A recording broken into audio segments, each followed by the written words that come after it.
The Bay Area's rock station, 107.7 The Bone. So I know that when I talk to drummers, they kind of speak of you in like reverence. Oh, nice. They really do. And people are very, very amazed at everything that you've done and accomplished and, signature sounds that you've built. And I'm wondering who you like now from like the new generation of people that have come out last 5-10 years, new bands.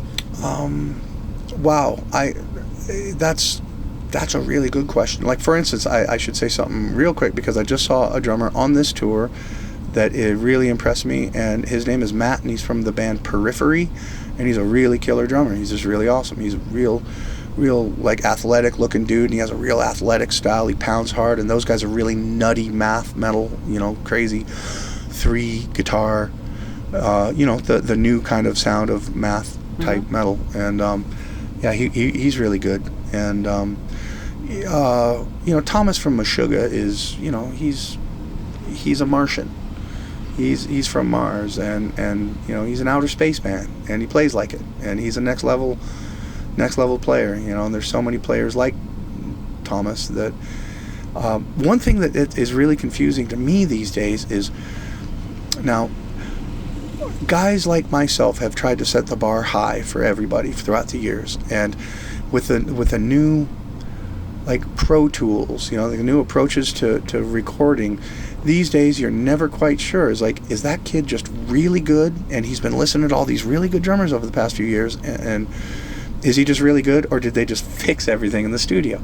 Now you just don't know anymore, So I don't know who's good. I don't know who's good and who is, I don't get to see every band live.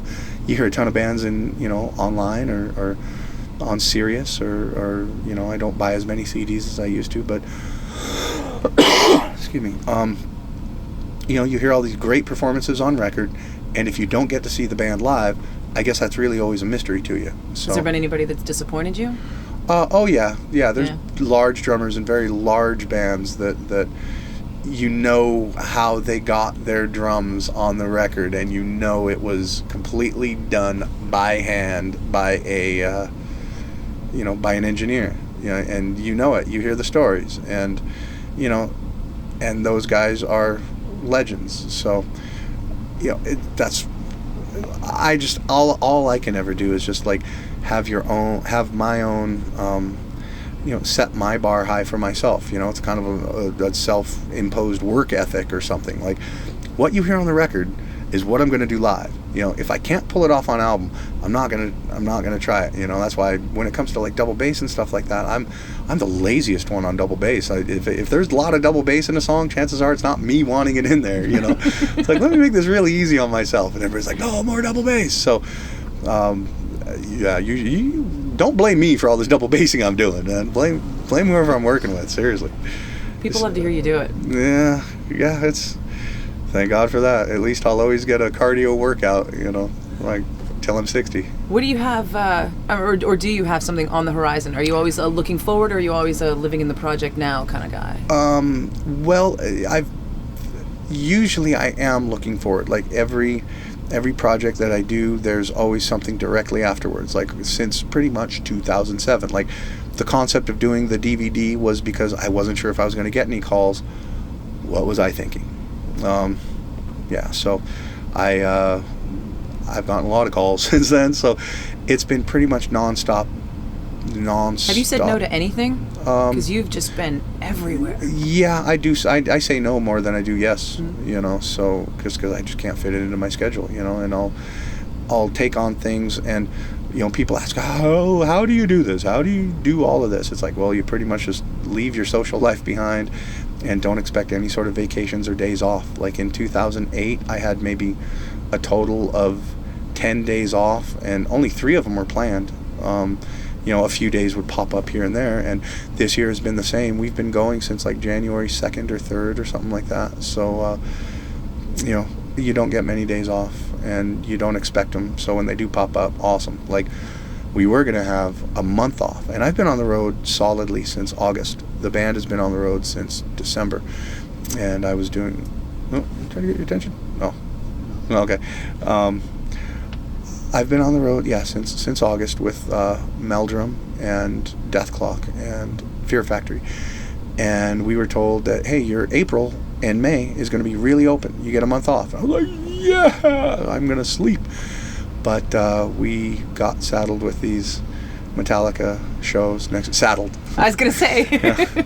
We're going to play some shows with Metallica next week in Europe. And, that's really cool for the band. That's really good. So, but that just means, not as much time off as I was hoping for, and I know that the rest of the year is pretty solid with Fear Factory, so I haven't tried to book anything else. So I told the Fear Factory guys, look, I'll devote whatever time you guys need, because it was looking like they might have to get another drummer for some of these things if I were to just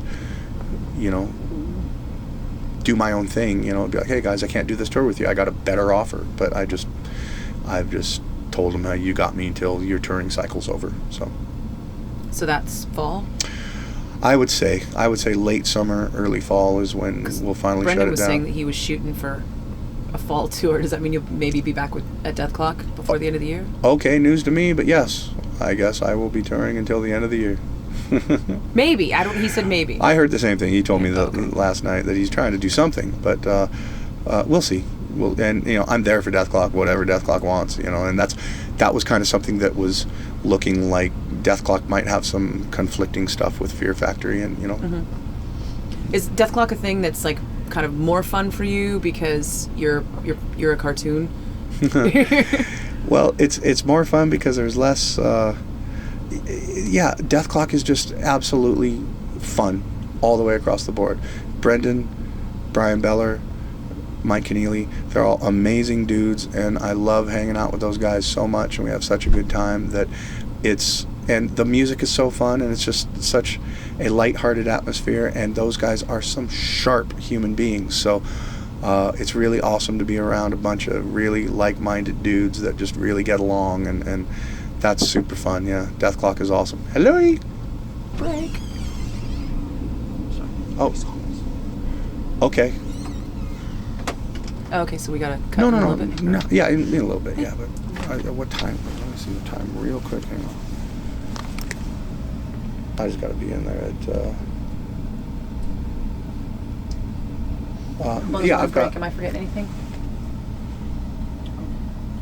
Yeah, I've got another few minutes, absolutely. Cool. So I was, on the Deathclock vein. Okay, yeah. Brendan pretty much wrote the Death album, the first one, on his own, and then he got you to come and record and everything. Now that he's written the second album and going on the third, do you find that now that he knows he's got you, is he writing stuff where he's like, I wanted you to do this? And I think so, yeah. You're feeling it's a little different because he's got you? And I felt it on the second Death album. Like the first one was, a lot of that stuff was well written, as you just said, and I came in and made a few retoolings and stuff, and he was down with all my ideas, and that's one thing that's, Brendan's really amenable to outside, like collaboration or whatever, so I'll come in and help out with a little bit of arrangement here and there, and, nothing too major, but, I'm listened to, and that's cool.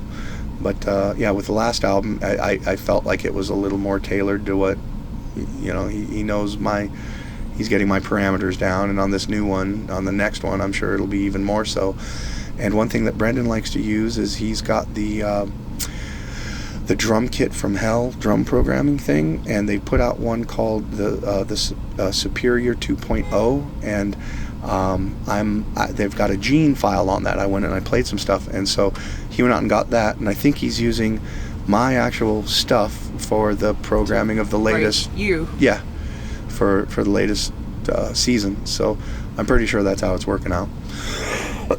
So he has a surrogate you. Yeah, he's got me that he can order around and all that stuff. That's kind of creepy and kind of awesome all at once. It's awesome. 107.7 The Bone. Streaming online at 1077thebone.com.